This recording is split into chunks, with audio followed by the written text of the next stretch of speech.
It's dangerously smooth. It is. It's like really Ian awesome. Somerhalder. I'm like a whiskey sour, and you're the port. No, you're just sour. Welcome to Entertainment Weekly's 3 Rounds. I'm Sam Highfill, and I'm joined by the creators of this beautiful thing, Paul Wesley and Ian Somerhalder. Round 1, we're drinking your Mystic Charmer. You guys explain what this cocktail is. 1.5 ounces of Brothers Bond Straight bourbon whiskey, half an ounce of lemon juice, half an ounce of honey syrup, which is a combination of equal parts honey and water. Yep. And you top it with ginger ale. It's dangerously good, and you can have it in the summer. You can have it like during the day. It's like one of these cocktails where it's refreshing. You know, the only thing about it is there's some steps to making honey syrup, but it is so worth it. Literally just honey and water. You warm it, put it in your glass, or put it in a bottle, let it cool. All right, so about 15 seconds. That's all you got, buddy? Oh, Jesus. Spilled all over me. So, Not the hair. Don't touch the hair. You can't touch Stefan's hair. We all know.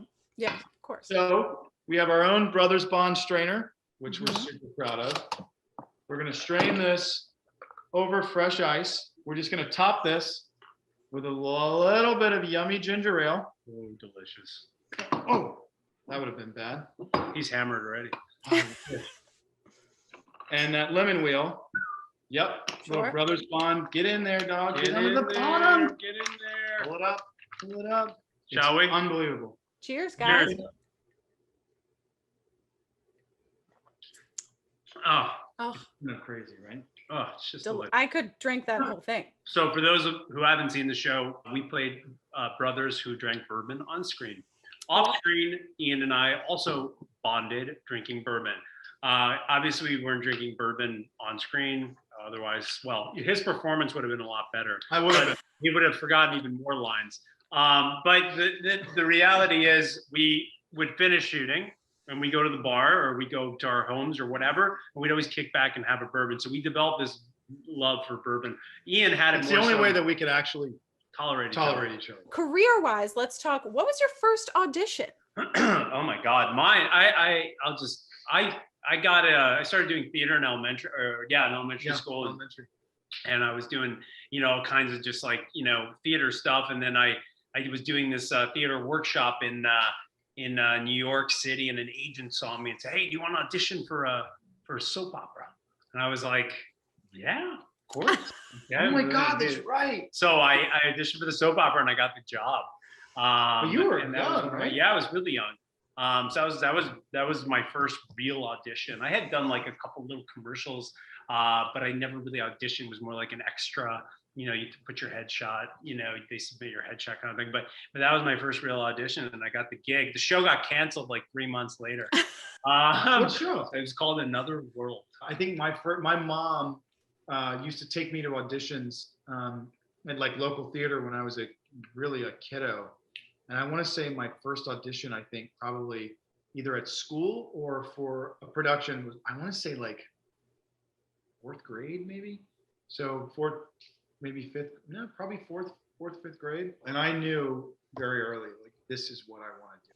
It's a long time. You know, I've been doing this a long time. And we still don't know what the hell. Why is he looking at me so seriously? Let's go to drink number 2. Talk to me about Blood Right. Brothers, which is a great episode of Vampire Diaries. 1.5 ounces Brothers Bond Straight Bourbon Whiskey, 0.75 ounces lemon juice, and 0.7 ounces simple syrup, 0.75 ounces of Port wine. Blood Brothers is really our take on a classic whiskey sour. And the reason whiskey sours have been consumed for 100+ years is because it's really nice.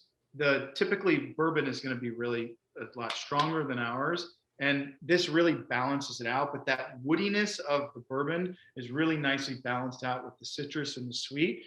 We love to put a port wine on top of it, which just really, and what's cool is that you'll see it, the legs of the wine comes down and really just mixes and gives it this really incredible flavor. So without any further ado, we get this beautiful liquid, 0.75 ounces of port over this. Now watch how beautiful this is. there it is. And you get this like gorgeous, it comes down the sides, You know, I mean, it's just a beautiful, simple cocktail, but like this is a whiskey sour, but the brothers way. I'd like to preface this by saying I made mine in a rush and also like half an hour ago. So pay attention to theirs. That's the pretty one. Mine just is here. Cheers. Cheers. Sister. Yours is very porty. I know it is.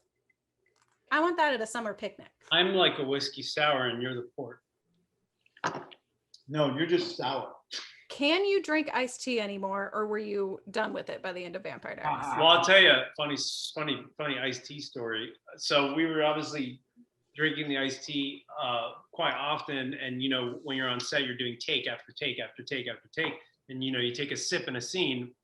Well, you got to, for continuity, you have to do it essentially from every angle, wide, medium. How about season 1? We were all just like. So yeah, and so the first season, I was like, I couldn't sleep. I was jittery. I thought it was just because I was nervous. Turns out I was just consuming so much caffeine because there's so from much 7 caffeine. a.m. to 7 p.m. Yeah, and I drinking like 800 milligrams. Yeah, so season 2 we switched it out to decaffeinated iced tea because man, I was losing it. We were literally season 1. We were lunatics because we were drinking this tea. Okay, but I remember you guys talking about when we talked about like the pilot of Vampire Diaries. You went apartment shopping so that you could get apartments next to each other, so you could like rehearse all the time, right? Yeah. So like, did you rehearse all the time? Was that a key part? We flew to Atlanta together so we can find apartments. By the way, that was in May of 2009. Isn't that wild? That was May of 2009. But we flew to Atlanta when we literally got out of the car. It just so happened we were wearing this. We arrived at the airport. When I met you, I pulled up and I had a hybrid car. We had like some flashy rims on it. And it was really tinted windows. We had white t-shirts. But we were wearing the exact same clothes. Same jeans, same boots, and the same backpack. And we pulled up to the hotel. We had black Ray-Bans. And we pulled up to the hotel and they're like, "Are you guys in a band?" We look like the Blues Brothers. I'm not kidding you. The show hadn't premiered yet. It was really funny. It hadn't premiered yet. We hadn't even shot it yet. Yeah, no, we spent a ton of time rehearsing. We wanted to be. That's why we wanted our apartments next to each other so that we knew that we needed to be brothers, but we wanted to rehearse everything. Hey, you know what? In this new creative space, should we get a bunk bed? And then just kind of have sleepovers and talk bourbon? Big brother gets the top bunk. You do try your best to form a bond with whomever you're working with because you spend a lot of time together. But yeah, with us, it came pretty easily. I think a lot of our sort of synergy, we joke around about it, but the truth is we are kind of different, you know, and totally. And I think that's what kind of allows it to sort of coexist. I think when people are too similar, at first it can be great, but then it ends up kind of sort of, you know, wearing itself out in a way. We're so different that he brings what he brings to the table, I bring what I bring to the table, and it just sort of blends nicely, you know. And I think that it's a really it's a unique but really fantastic synergy for not only friendship but business. It's also been tested. You know, you're talking about over a decade of testing, right? He and I, we helped build a massive pop cultural phenomenon of a television show together, in all humility. No, and I mean, I'm saying that in humility. I do say that all in humility, but built on the backs of us and our cast and our whole production team and our, you know, right, everyone's backs. That was built. But this dude and I had to show up every day and love what we were doing, respect one another, and build on it every single day. I mean it. Our souls are in this bottle. And don't quote me on that. Round 3. Let's talk about this burned teas. 1.5 ounces of Brothers Bond whiskey. You have 3 ounces of ginger kombucha. You squeeze a lemon wedge.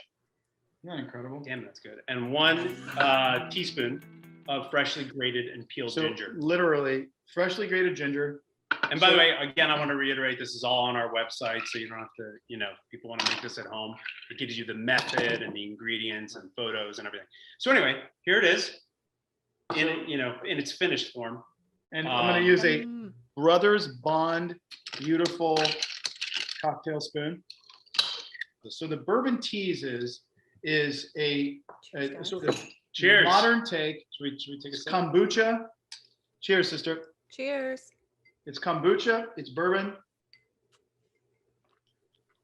Mm. Mm. Mm. Can't even taste the bourbon, which I don't know if that's a good thing, because it's just so. It's like you It's don't even know you're just drinking so alcohol. good. So for a bourbon company, for us, Gen Z, we get the tail end. That 21 to 24-year-old, Mhm. the 22 maybe to 24-year-old is the very tail end of the Gen Z generation. And so that generation is incredibly engaged. They are very, very, very aware of the things they're drinking.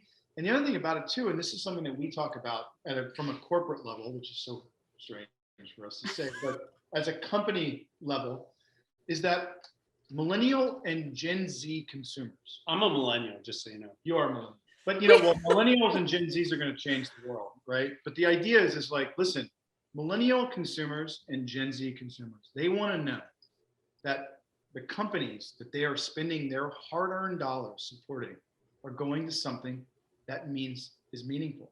That these companies are good stewards of their environment, their corporate structure, their communities, whatever it may be. Mhm. And that's why we are so proud of this company. It's not just building these like incredible cocktails or even just bourbon you can drink warm out of the bottle. I think what he's getting at is we have a give back component. And I don't know if you know about it, but we're really excited about it. In fact, our neck tag,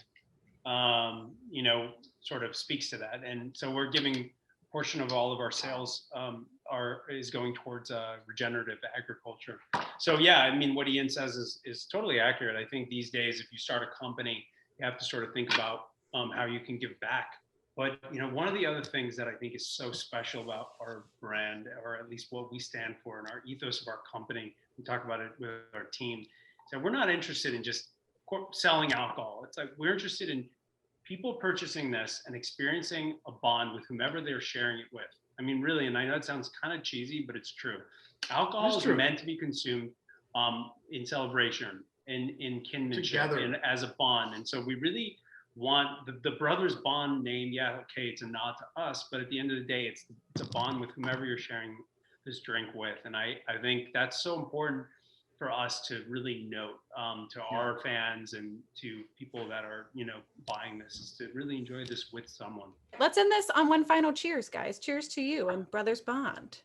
Cheers, Cheers, Samantha. Cheers, guys. Good talking to you. Thank you, Samantha.